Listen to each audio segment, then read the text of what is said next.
vamos con nuestro primer entrevistado del día. Nos acompaña Pedro Tello, usted lo conoce bien, analista económico reconocido, y bueno, nos va a pues dar sus pormenores en torno al presupuesto que se presentó el viernes pasado para la discusión en la Cámara de Diputados. Pedro, muy buenas tardes.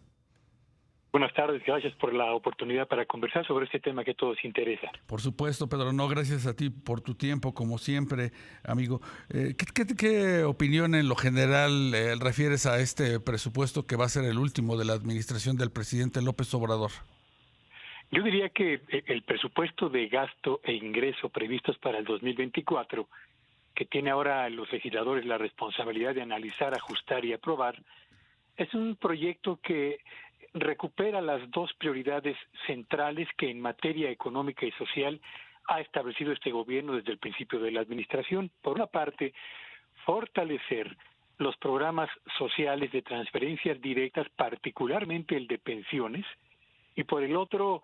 concluir los proyectos de infraestructura que fueron los más emblemáticos e importantes por cuanto a la magnitud de los recursos de inversión gubernamental que requirió a lo largo del sexenio, y de manera muy particular porque estamos entrando prácticamente ya en la etapa final de una administración a la que le urge entregar particularmente la refinería de Dos Bocas funcionando, y desde luego el Tren Maya. Y yo creo que estos dos conceptos, el gasto social y la inversión pública concentrada hacia el sureste en materia de infraestructura, son, diría yo, las dos prioridades que marcan la columna vertebral de los proyectos de ingreso y egreso previstos para el año próximo, Rogelio. Claro, en la parte del crecimiento económico estimado entre 2.5 y 3.5%, ¿cómo lo ves, Pedro?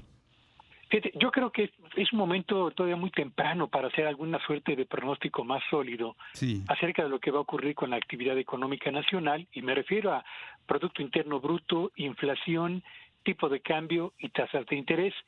porque finalmente dependemos, Rogelio, en lo más relevante, diría yo, del comportamiento de la economía de Estados Unidos para el motor exportador mexicano, y dependemos, por otro lado, de la percepción que tengan los inversionistas en un año de elecciones para decidir invertir o no, o poner en pausa sus proyectos en tanto se va aclarando el panorama electoral en México. Pero dependemos también, en materia de consumo interno, del comportamiento que habrá de tener el empleo en el sector formal, y particularmente el poder adquisitivo, enganchado este último al desempeño del crédito de la banca, que hasta este momento se mantiene como dinámico, pero también al desempeño de la inflación, particularmente de alimentos y bebidas, que siguen ofreciendo una importante resistencia a ceder en su ritmo de avance, a diferencia de lo que ha ocurrido con otros grupos. Así que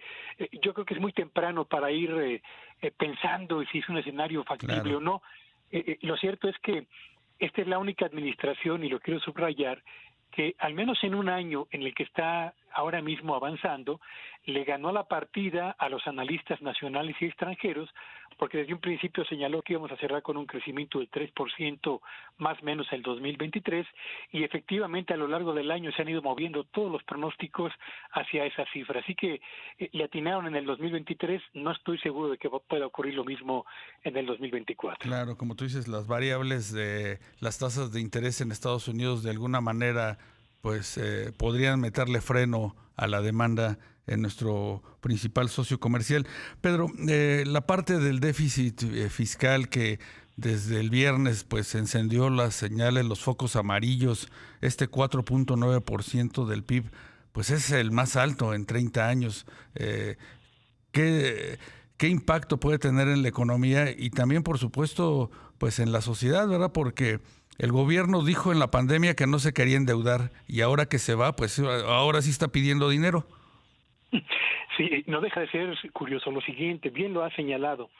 El déficit en las finanzas públicas previsto para el 2024 es el más alto en más de 3 décadas. Y lo más curioso de todo esto, Rogelio, Victorio, es que en solamente 6 años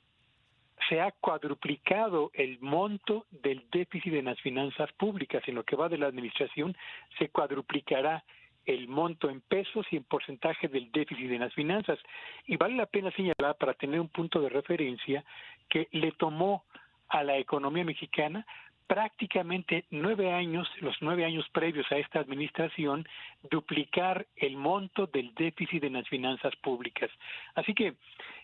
estamos frente a un factor de riesgo en materia económica, yo creo que potencialmente riesgoso sí, pero dependerá de las decisiones que tome la siguiente administración para fortalecer la generación de ingresos y evitar que el tamaño del déficit se preserve y se vaya convirtiendo paulatinamente en un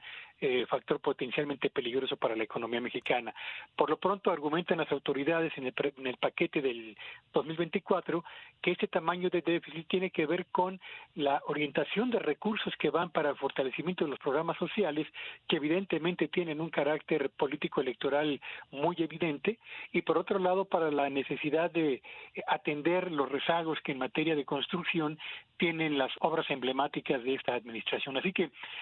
argumentan que se trata de un déficit estrictamente temporal. No estoy seguro de eso,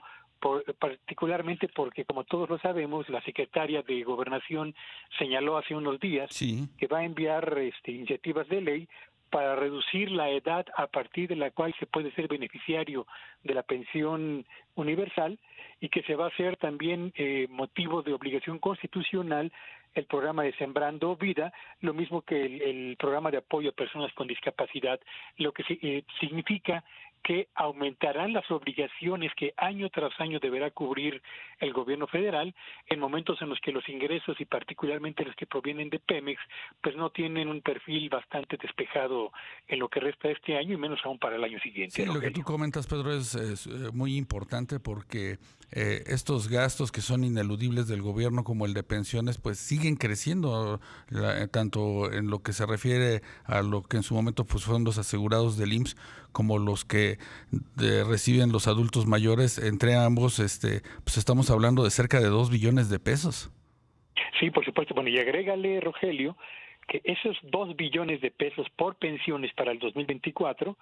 se agregarán a los casi 1.300.000.000.000 de pesos que tendremos que pagar solamente por el costo de la deuda interna y externa que tenemos previamente contratada. Así que la suma de estos dos conceptos, pensiones y el costo financiero de la deuda, van a consumir cerca de la tercera parte del gasto total previsto para el año siguiente, lo que significa que rubros como educación, como salud, como combate a la pobreza, seguridad, calidad de los servicios públicos, inversiones públicas para infraestructura en el resto del país, etcétera, van a tener un margen muy estrecho de maniobra para poder avanzar tal y como lo planteaba o como lo ha venido planteando la sociedad y los gobiernos estatales. Sí, en la medida en que hay un déficit más alto, pues es como quien tiene que ir a pedir prestado, y en la medida en que el que te va a prestar, en este caso el mercado, pues puede pedir tasas más altas, y si ya lo refieres de que solamente con los niveles actuales de tasas ya estamos pagando 1.3 billones para el 2024, pues sí, definitivamente este déficit alto puede, digamos que impactar el mercado de bonos en nuestro país. Sí, por supuesto, y afectar, diría yo, también la percepción que se tiene de agencias calificadoras, por una parte, a lo que habría que agregar también los apoyos a petróleos mexicanos, particularmente que están previstos también en el presupuesto del 2024. Así que yo diría que la política económica prevista para el año siguiente recupera las prioridades de este gobierno, pero siembra por lo menos 3 factores que llaman la atención y que habrá que seguir cuidadosamente por su impacto y su peso específico en el presupuesto de egresos: pensiones, el pago del servicio de la deuda y la condición de petróleos mexicanos, lo que desde luego coloca una situación de mayor debilidad potencial a las finanzas públicas e impiden que sean sostenibles en el largo plazo con este ritmo de crecimiento en el gasto. Pues muy interesante lo que tú nos mencionas, Pedro, los factores de riesgo que pueden involucrar el próximo año en materia económica a partir pues de este paquete que presentó el gobierno federal el viernes pasado. Pedro Tello, gracias por acompañarnos esta tarde. Siempre es un gusto. Buenas tardes a todos. Gracias, Pedro.